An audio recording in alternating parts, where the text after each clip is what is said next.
Hello, friends, and welcome to Activate and Thrive and to our Thriving Thursday chat. We conduct these every week on Thursdays at noon East Coast US time, and we love chatting with different beautiful health-minded souls about just many different aspects of health, whether it's physical health or mental health or relationship health, just any aspect in life where we would like to thrive. So we're very happy to have you joining us today, whether you're live on this Facebook Live or watching it on Facebook later, or we also post it to Instagram and to YouTube. So from wherever you're joining us, welcome. Thanks so much for being with us. My name is Don Krishnaswamy. And I'm Mia Krishnaswamy. And our guest today is Heidi Skok. So Heidi is a professional singer and teaches in the vocal pedagogy field. She's the owner and master instructor of Skok Studio. Heidi and I go way back. She was my roommate in Manhattan. She's also been helpful to me as a singer on my journey.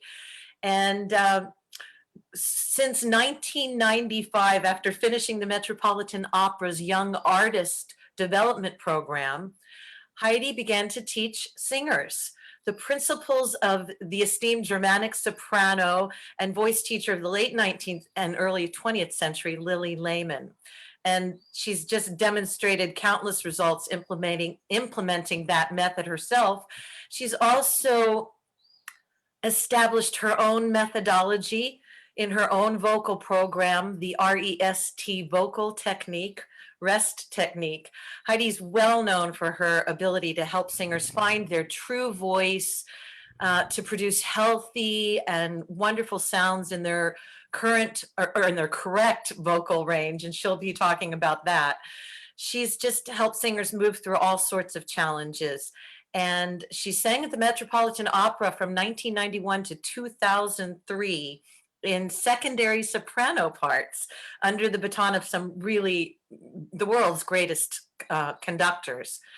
And so I'm not going to go into her long bio because I could go on and on for days, but she's really sung all over the world. You know, she's done concerts in Israel and Argentina, Uruguay, Austria, Italy, you name it, she's done it. She's sung at Carnegie Hall. She's obviously sung at the Metropolitan Opera. But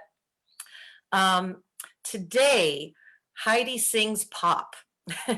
And she accompanies herself on the piano, and she prepares singers really from all genres to just help them understand how to grasp their true voice. And she believes a big part of that has to do with mindset. And so, Heidi, we are so excited to have you here with us today because we know that mindset is also what's led you also to your wellness journey. And so welcome, welcome. We're so happy. We all three go way back. I'm just so happy to be here. I mean, dear people out in Facebook land and all over the world that are watching this, you have put yourself in the best place following the Krishnaswamis here with the health and wellness journey. And it's just an honor to be here with you all today. I'm so happy. Thank you so thank much. We you feel the very same having much. you. Yeah. Thank you. Yeah. So, welcome to our guests. And also, Heidi, you know, we could start with this. It could probably take up the whole time. But can you share a little bit with our audience about your long days and nights journey, you know, into finding your true voice and the challenges along the way, and how that helped you find who and what you are as a singer, professionally, as an instructor, and also how that connected you to your purpose, to your wellness journey, the whole gamut. So that's a huge question, and I'm just going to let you roll with it. Okay, awesome. Well, my journey, I think, in voice as a singer could relate to any voice out there, whether you sing, whether you speak, whether you're a lawyer, whether you're a doctor. You don't have to necessarily have been an opera singer to be able to relate to my story. But I will tell you one thing that's really helped me find my way is my mindset. And so if you don't mind, I always start my voice lessons with 3 positive quotes. And so I would love to share 3 positive quotes from a wonderful book that I use called A Great Thought a Day Notepad. And it's Love it. wonderful. So I love this one. Start where you are. Use what you have. Do what you can. That's Arthur Ashe. Everything you've ever wanted is on the other side of fear. Mm. Oh, yeah. That's George Adair. And few things can help an individual more than to place responsibility on him and to let him know that you trust him. Booker T. Washington. Mm. So I always start with every lesson with singers with 3 good thoughts, because if I can get their mindset in a place where they really believe in themselves and the work that they're going to be able to do, instead of coming from a mindset of, I can't get that, or I don't understand that, or I'm not good enough, or I don't look good enough, or I don't have enough ability to do this. If I can start with the exact opposite and flip that switch, then I get amazing results. And we have a great time. So I'm a huge believer that my mindset is everything, but I wasn't always where I am now. And so I'll share from where I came from. I'd have to say, I guess I was always singing as a kid. I was 4 years old. I'd be down in my parents' barn. We had a farm, and I'd be singing, all these chest-voiced songs, pop songs that I loved. I had an incredibly raspy and low voice. It was very low. It was probably even lower than what I have now as a 4-year-old and 5-year-old. And people Right. always thought there was something wrong with my voice. I mean, every teacher that I had through elementary school would call my parents and say there's something wrong with her voice. And I loved my dad because he always said, well, and he was very kind about it, but he said, well, haven't you ever heard of Carol Channing? I mean, if you know Carol Channing and you remember her as an artist at all, that was a very, very raspy voice. And yet she made sounds, that were hers, and why not? So anyway, I begged my parents when I was 12 to have voice lessons. And my mom finally succumbed to me because I was like, please give me voice lessons, And the dear teacher was wonderful. She really taught me, this head voice. But in so doing, she was a big believer that chest voice was really bad for the voice. This belting, open chest voice, not with a mix or not with head, but just pure ah. And that's how I was singing. And she was right. There should have been some head. And I should have learned head voice. And it was fabulous what she taught me. But in so doing, she took away my entire belt and my chest voice. And it became... That was the start, really, when I look back on my whole story, of being my trouble. Because had that chest voice stayed in there, it would have been, my voice would have been easily identifiable. Heidi, as a may I lower. just interject for one moment, and just for our guests who might not know much about head voice and chest voice, like you said, if you had stayed with your chest voice, like what's the difference between chest voice and head voice, and why would it have been better to stay there? Great question. Chest voice is where you're just using this talk, the talky spot where you normally talk. Like if you were giving a speech, you wouldn't be talking up in this voice, this head voice. You'd be talking with these pieces of chest, which I call open chest dominance. So head voice is something that's, this head, like falsetto in a man. In a woman, it's just pure head voice that doesn't have all this chest connection, but has this head range. But the ideal thing is to have a mix of both. That's really what is ideal. But in pop music, and I can get to that later, it is primarily chest dominance. And that's okay. But you want one piece of head voice that in the fact that you want to place it higher. But that's down the road. I can tell you more about that. I hope that explained it a little bit better. That's helpful. Thank you. So she took all that away, and then my voice became kind of unidentifiable because it was all whoo. And then when you don't have any of this chest against yourself, it becomes very airy. So I had a very airy, blowy kind of sound going into high school and college. I mean, it was a pleasant sound. People loved it. I mean, I got a lot of stuff. You know, I did a lot of things, sang a lot of concerts. I'm not going to knock what I did, but it wasn't absolutely ideal. And so then I got to Carnegie Mellon University, and long story short, you know, I was identified as a soprano. And that's because the previous teachers had put me on that track. And it was very hard because when you blow air like that, it like makes friction. I mean, you're not supposed to blow air through the cords like that.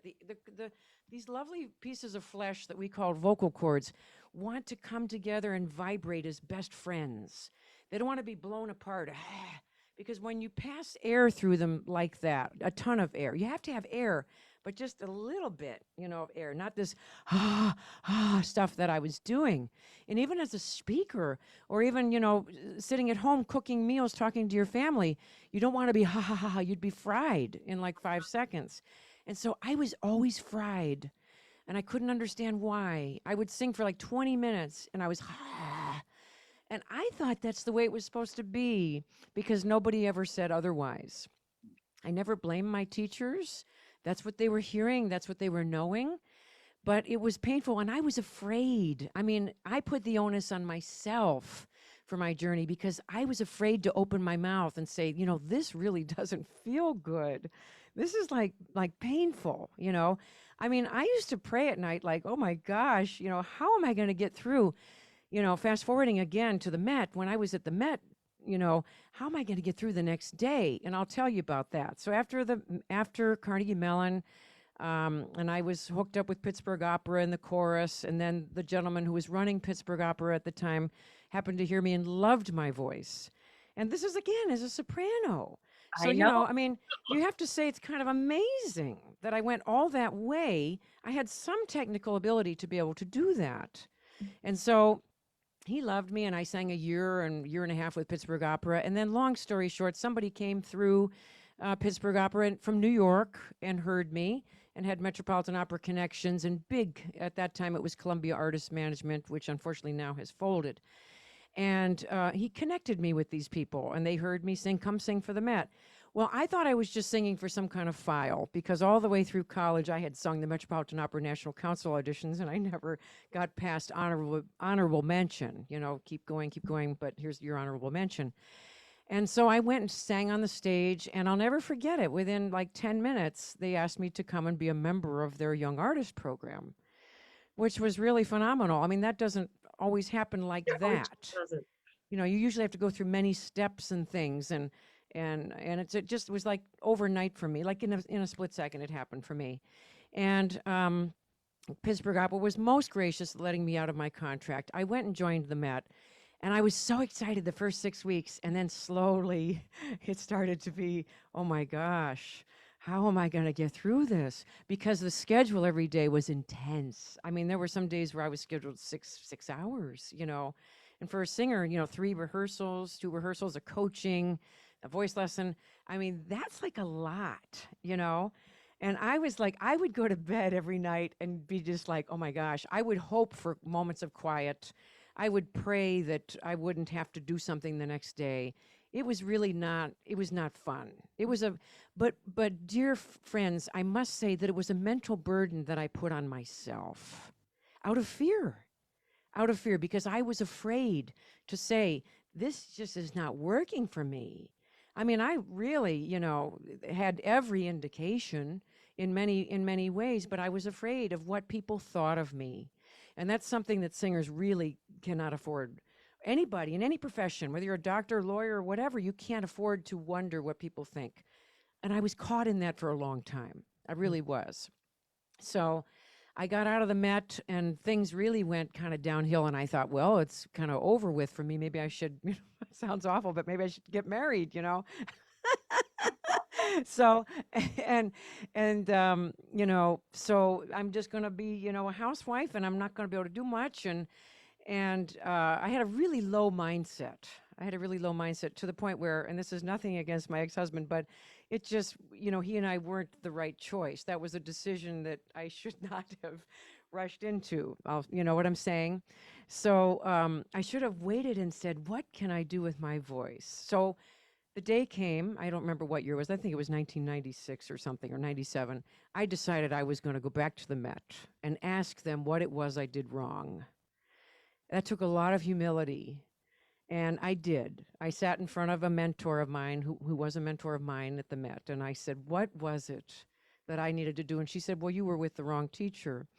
But I think it was more than that. They just didn't like how I was producing things. But if you look at it now, looking back on all of it now, they didn't like how I was producing things, not because of the teacher. The teacher's a good teacher. It's just they didn't like, I was in the wrong realm. I mean, nothing that I ever would have done would have pleased them, if that makes sense, because I was totally in the wrong realm.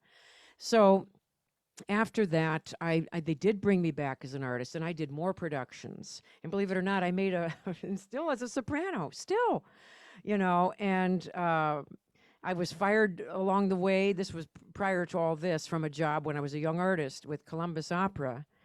And that was really an eye-opener for me. But I still yet wasn't ready to face who I really was. Again, but I'm supposed to be this soprano. This is what everybody says I am. I have to remain this way, So that was very painful. And I ended up, I have to tell you now, he's one of my greatest friends, the man that fired me. Turned out to be one of my greatest friends, because many years later I contacted him and I said, I want to thank you for firing me, because I actually found you were part of my journey to finding my low voice. And it's so true. And so he's one of my dearest friends now. It's wonderful. So you never want to write anybody off, because everybody that comes into your life, even if they're a challenge at the time, actually they're really a huge blessing. They really, really are. So, and then fast forward, and then I'll tell you, I ended up getting nodes. It was a gig in, I don't know, 2006, I think, where I was with the Albany Symphony.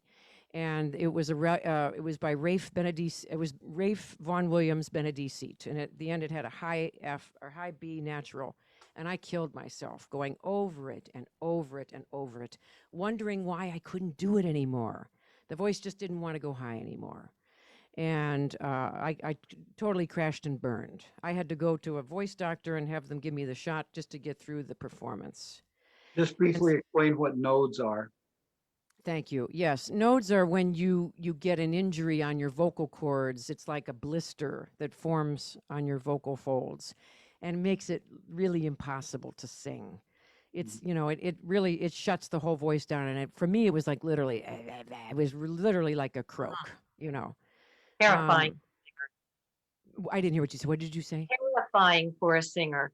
It was very terrifying. It was very terrifying. And I vocal rested for 2 weeks, and it went away. And because it was the start to one. But again, I still continued, if you believe it or not. I still, thought, well, this is, and then I finally with the voice teacher I was working with at the time said to me, look, you really are a mezzo, switch. So I made the switch. And while I was teaching at New England Conservatory, I would drive early in the morning from Albany. I would meet the coach, John Moriarty. I'll never forget him. What a soul. To meet me at 7 a.m. on Tuesday mornings and help me make the switch. And he did. I went into lyric mezzo rep, long story. And then I ran into a case of nodes again because I was pressing down on the sound. But I sang pressed my entire career, because trying to get into the soprano was work. You know what I'm saying? Pressing means I was making something happen. I was using more effort from my throat than I should have. That's what pressing means. And so then I took 4 months to heal myself. And that's a whole other journey. And singers always ask me, I need to get a webinar going on that, on how I overcame that. And I have never had nodes since, because I figured out exactly what it was that caused it. For me, it was two things: the pressing the second time, and the first time was singing out of my range for 20 years. And it finally just caved. Do you know what I'm saying? You'll only get nodes, soars like that, if you do things that aren't suiting your voice, your particular sound. So, and once you get them, they're pesky. I have to always watch. Now I have to do everything right, or it tries to knock on the door, and I've learned now what to avoid and how what to do exactly. So, Yeah. So, for so many people who are not singers, which of course is most people, your story is an analogy for the challenges we face in life, whatever those may be. And I picked up on a few things that you were talking about.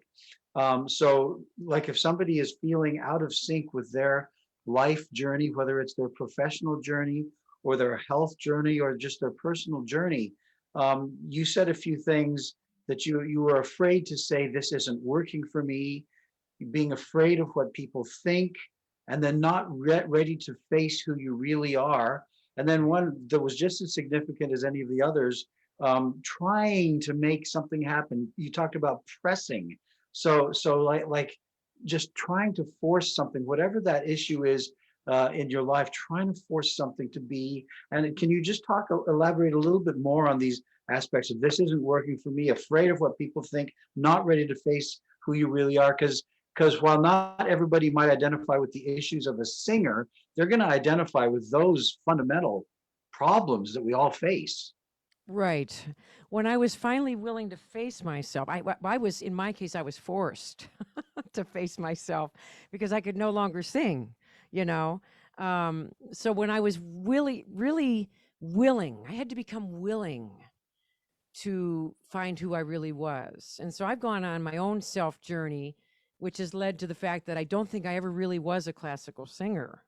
I know that's a huge thing to say. And Huge I thing was a to realize after a career in Yeah, that. decades in that genre. Yeah, I mean, I've become a huge believer, and for a while, Don and Mia, I was afraid to be honest and say to the singing world, I believe that all singers should be able to belt and sing. Woo!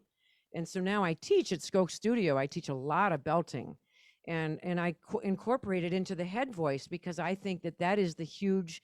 That was how I got into trouble all those years. Was that self denial of who I really was. So I found from in my own journey, I just followed. I found how to clean up my eating.